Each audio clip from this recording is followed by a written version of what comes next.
Good afternoon, and welcome to More Than Meets the Eye. I'm your host, Blind Prime, and for today, I will be talking to you about G.I. Joe Classified series, Heavy Artillery Roadblock. He is the Amazon exclusive G.I. Joe Classified, and I have him here with a bat that falls over. Did you keep your chess piece? Oh, you did. Good job, bat. And an older Roadblock. And I brought out the older Roadblock, and I have a new Roadblock because this Roadblock is kind of different. He is kind of a better Roadblock, where the other one was kind of a blah action figure. So we're going to talk about that. And first off, we are going to compare sizes. So we've got the Roadblocks back to one another. We already see that new Roadblock, I call him Roadblock number 4, has got shoulders that are at the same height as Roadblock number 2's or number 1's shoulders, except that this Roadblock, my older Roadblock, has thicker armor. So even though their shoulders are at the same height, this one's wearing thick armor, and that makes his shoulders, so basically his older Roadblock shoulders are shorter down. And here they are side by side, and we get a nice comparison of the head-to-head, and we find that new Roadblock take the helmet off. He is taller. He's taller. I'd say old Roadblock was a 6 foot 2 inches kind of guy. This guy is now like a 6 foot 6 inches or 6 foot 5 inches kind of guy.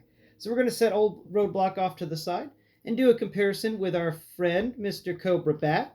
Here's a back-to-back with the Cobra Bat, and with the helmet on, this Joe and Heavy Artillery Roadblock is indeed much, much taller. Make sure that helmet is on there. Good. Yeah.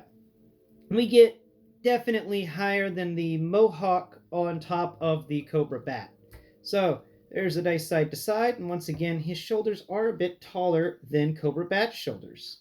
So the Cobra Bat can come off here over to the side, and we can start talking about this guy. First, we'll talk about his accessories, and then we'll get into his articulation, and then we'll move on to the sculpt work, and I'll give you my final thoughts. And if you like what you see here and you want to see more, please, hit the like and subscribe button, and share it if you don't mind. And we currently have a GoFundMe going on, and it will be continuing for the next week. But next Monday, I will be taking it down and collecting what's there. Hi, Cream. And of course, there's a Cream. Hey, a Cream cat who occasionally gets bitey. So let's talk accessories. First accessory is the helmet, and I really appreciate the helmet here. Breaker's the only other G.I. Joe Classified figure that I've gotten that's on the Joe side that doesn't have a helmet. There are a lot of Cobra fighters with helmets, and it seems Cobra cares more about their mental health and ensuring the noggin doesn't get too scrambled. They really care about that with their soldiers, and that's really nice. That's the reason I like Cobra a little more than the G.I. Joes. Even though the Cobra are terrorists and they kind of do bad things, they still usually put helmets on their troops. So that's a really cool helmet, and its texture is really unique. It's got a sculpt work of like a sort of modern day Kevlar helmet, except it seems a bit more padded on the sides, and its texture is of smooth on the top and a bit rough on the sides. And I've actually been able to hold a Kevlar helmet in my life, and this thing feels very similar to what it would feel like, different in weight and stuff, but overall size and texture and stuff, that's pretty cool. Then we get a nice little strap coming down from either side of it. Nice little helmet. And we're going to put him right back on his head, and it fits on the head quite well. It doesn't come off. I love this fit. This is a really, really cool figure overall. So let's get over to his gun. Not his big gun. I'm saving the big gun. We're going to talk about his other big gun, which is his freaking Magnum. This is I'm assuming is a Desert Eagle. It's a really cool Magnum. It's got smooth sides. It's got a ridge top to it. There's a bunch of ridges up there. It's got a big old barrel on the end. It's kind of squarish, and it's the perfect size gun for a man of this size right here. Roadblock wouldn't have any other type of gun. He doesn't have a knife, which is a little upsetting. How's he supposed to help at the kitchen without a knife? He's got suspenders though, which is really cool, and we're going to talk about those when we talk about sculpt work. Then we come over here to his other accessory, and let's see if we can get it out of his hand without breaking anything. Good grief, this accessory is hard to maneuver in and out of his hand. There we go. Come on, there we go. All right, so the big accessory, and it's two of them. One is an ammo barrel. So you got an ammo barrel that you can attach onto the bottom of it. And if you remember in the RAM video that I did on this channel, I talked about the groove that was at the bottom of this minigun and mentioned what would they put in that groove and thought about the heavy artillery roadblock whenever I talked about it. So it's the overall the exact same Gatling gun from the G.I. Joe classified RAM cycle with breaker. It has the spin, 6 barrels. It's pretty large. It's kind of heavy. The only difference really is that this ammo container is on the bottom, and this ammo container's got about the same diameter as Roadblock's head, which is pretty crazy. It's a big ammo container. We're going to put the ammo container back in here. Make sure I didn't put it in wrong. I probably put it in wrong. Or I'm putting it on wrong. I'm putting it on wrong. I'm doing everything wrong. Okay. There it goes. It's back into place. We're going to set the ammo container over here. We're going to set his helmet over there so we can talk about things without the helmet or this giant gun getting in the way. We can keep his pistol in the holster. It's not really going to move. And now let's talk about articulation. So articulation on this guy is pretty amazing. He can crack his neck right. He can crack his neck left. He can look up really far.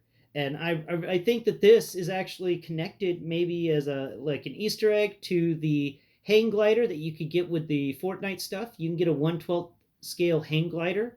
And I realized with this type of joint in his neck, you could have him actually holding on to a hang glider and piloting it pretty well by looking forward, straight ahead of himself. And I like that. I thought that was pretty cool. You can also look down pretty far with that. He can look down really far.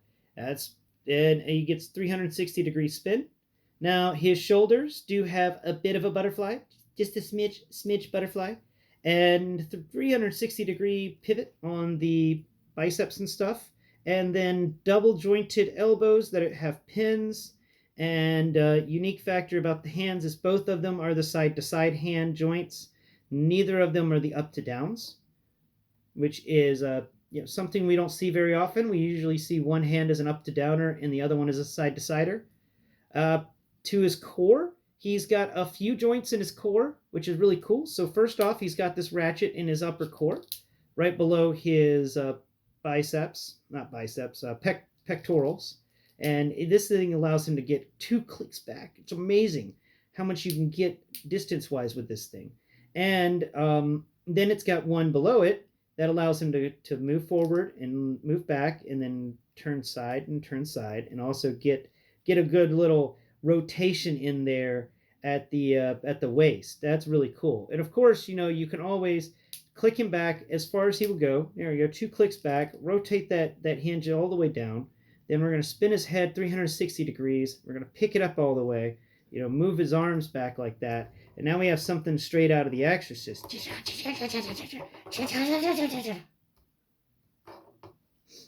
Okay, all right, enough playing.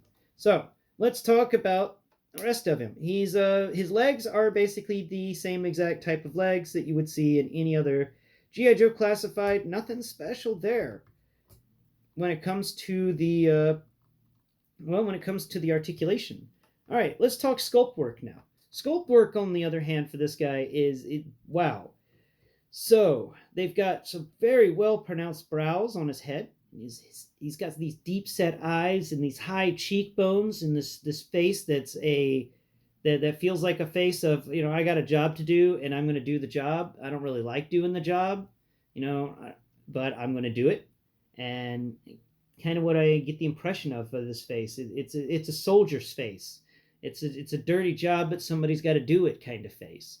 It's pretty cool.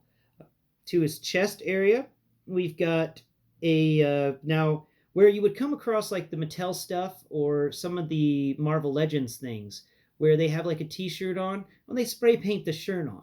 But not here. Here in G.I. Joe Classified, they actually mold this V-neck shirt, and I think this is a cut off. It's either a cut off or it's a tank top, but maybe it's just a tank top. But you can feel like it comes over his shoulders. You can feel where it comes over both shoulders, and you can feel the V cut right there at his chest area. And there's this bit of bunched up cloth between his pecs, and I really like that. That's a nice little small touch. We come down here to the rest of his chest, and we get that even on the sides of his body. We get these little instances of fabric bunching up around where muscles move a lot. And it's so fun. You know, you spin him around here on the back, you even got a bit of that. You got some more fabric texture going all down his back with a little bit of bunching. And it's definitely bunched up around where it would be tucked into his pants. And I like that. You know, they didn't have to mold that. They could have just painted it like a lot of other people, but instead they gave us that molding, you know, and that's where you see the money at right there.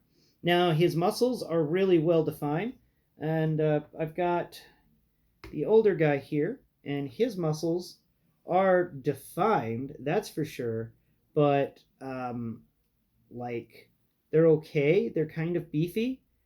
But then I feel this guy's muscles, and they're kind of similar, but I don't know what's there's something different here. There's something different between these two arms. Like I'm feeling them at the same time, and it just there's something different. And it's not much, but it's definitely there, and it makes it better. Cream, you chose right there out of all the places. Yeah, give you scratches. So that's his arms. You know, his forearms are also very well done. You got some really great muscle tone there, and I love it. And you know, I love the hands. Always enjoyed the hands. You spun around. Okay. And over here to his what would you call it? That's suspenders. Over to his suspenders, we've got what feels like a Gerber tool attached to his suspender, and also what feels like maybe a sight, like you know, a monocular. And on his other side, we've got also what feels like a laser sight, and what feels like a maybe an additional Gerber or something. I don't know what that is. It doesn't feel like a Gerber. Maybe it's just a utility knife. Maybe a utility knife for sure, or more utility tools. It is like a tool belt he's wearing. So you know, he's the heavy machine guy, so he's gotta have the tools on him to handle the machine gun, you know, in case it breaks. On his back, he's got this really nicely textured fanny pack. It's really well done. I like it. And we're gonna get down to his legs now. We get some pant textured going down his legs. There's knee pads on both of his legs, though one of the knee pads, actually, is that a knee pad? It doesn't feel right. Like this knee pad is very soft, you know, very smooth texture. It popping. This knee pad feels like they tried to maybe texture it into the pants, and they even did a little bit of a loop of pant there, and texture wise. So there was a knee pad there, but it's not on this figure. But it feels like it could be if there was a little work done. That's kind of neat. And then get down to his legs. He's got these really tall boots that feel a lot like wrestler boots, and then they come down to some nice boot treads underneath. They even textured the very, very underside of the boots. Like that doesn't even have the tread. That's cool. Was there anything I missed about this guy that I wanted to mention? Oh, yeah, for some reason, mine's got a QC problem of his left leg is a bit loose. His right leg is very, very stiff, but his left leg is kind of loose. And the same with his left arm. Though his right arm is all right. I wonder what's up with that. Did the left side of the machine just kind of start giving out? I don't know. Anyway, this has been my review. I hope you've enjoyed it. Please tune in next Prime, where we will be going over Coronation Starscream. And Dragon brought over Power Rangers for Season 3, so we will be discussing the Ninja Zords from Power Rangers Season 3 later on in the week on Power Rangers Friday. Yay, Power Rangers Friday's back. And As I study up on this next piece of the next build part for the Lego middle modular cave system, I will get it out. I've already built up the next area, so I just need to practice it a few times before I get it on camera. All right, well, until next time, bye bye for now.